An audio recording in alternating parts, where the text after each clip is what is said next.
আসসালামু আলাইকুম এভরিওয়ান। কেমন আছেন সবাই? আশা করছি সবাই নিরাপদে ও সুস্থ আছেন।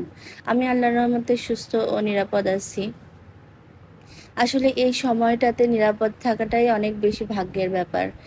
যে পরিমাণ চারদিকে মানুষের হাহাকার, আহাজারি, সন্তান হারানোর দুঃখ কষ্ট সব কিছু দেখা যাচ্ছে, এটা আসলে মেনে নেওয়ার মতো না। সবসময় বুকটা খুব ভারী হয়ে থাকছে, প্রাণটা কেমন যেন অস্থির হয়ে আছে।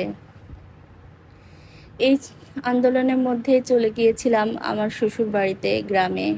আমার শ্বশুর আব্বা অসুস্থ, তাকে একটু দেখে আসলাম। আর একদিন বিকেলবেলা পাশে একটা ইকো পার্ক আছে, সেখানে একটু ঘুরতেও গিয়েছিলাম।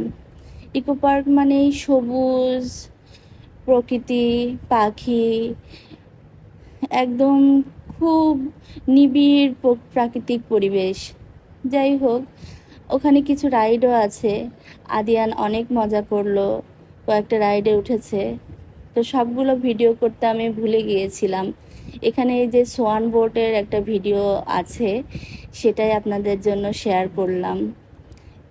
এই যে ছেলেটাকে দেখছেন আদিয়ানের সাথে, সে হচ্ছে আমার সেজ ননদের ছেলে। ওর নাম সিফাত। ও গিয়েছিল আমাদের সাথে। আমার ভাসুর, যা, আমি, আদিয়ানের বাবা, সিফাত আর আদিয়ান।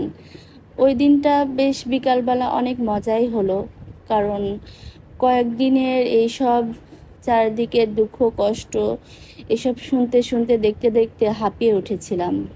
আর এই যে এই পুকুর পাড়টা প্রায় সন্ধে হয়ে এসেছে, খুব মায়াবী একটা পরিবেশ সৃষ্টি করেছে এখানটাতে। খুব ভালো লাগছিল, যেটা আসলে খালি চোখে দেখলে অনুভব করা যায়। ক্যামেরায় এতটা সুন্দরভাবে সব কিছু ধরা পড়ে না। তা তবুও আপনাদের সাথে শেয়ার করলাম। আমার খুব ভালো লেগেছে, সে কারণেই আপনাদের সাথে আমি শেয়ার করলাম, যে যদিও আপনাদের একটু ভালো লাগে।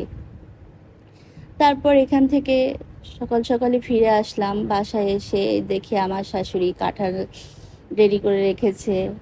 বলল যে তুমি একটু কাঁঠাল রান্না করো।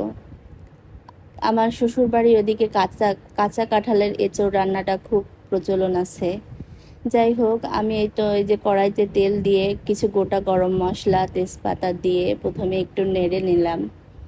আমার আসলে কাঁঠাল কখনো বিয়ের আগে খাওয়া হয়নি, শ্বশুর বাড়িতে গিয়েই প্রথম কাঁচা কাঁঠাল রান্না খাওয়া। আমি এর মধ্যে কিছুটা বাটা বাটা মশলা দিয়ে দিয়েছি। আদা, পেঁয়াজ, রসুন আর কাঁচামরিচ দিয়ে বেটে নিয়েছিলাম।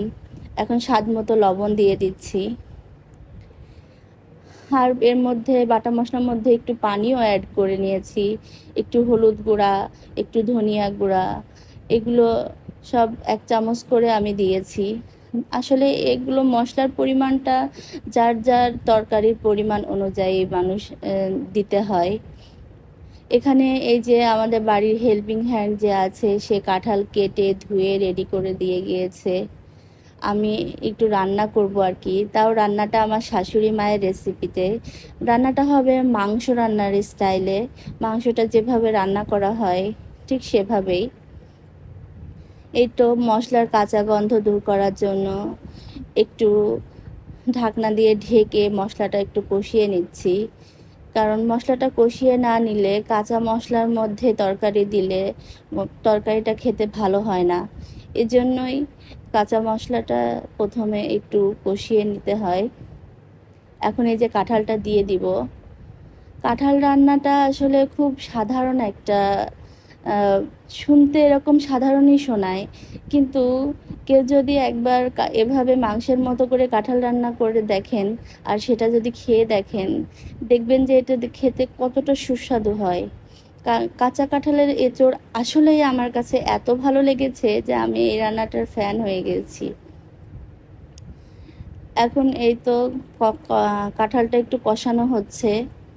আমার শ্বশুর শাশুড়ি দুজনারই ডায়াবেটিক্সের সমস্যা আছে, যার কারণে আমরা তেল মশলাটা একটু কম কমই খাই।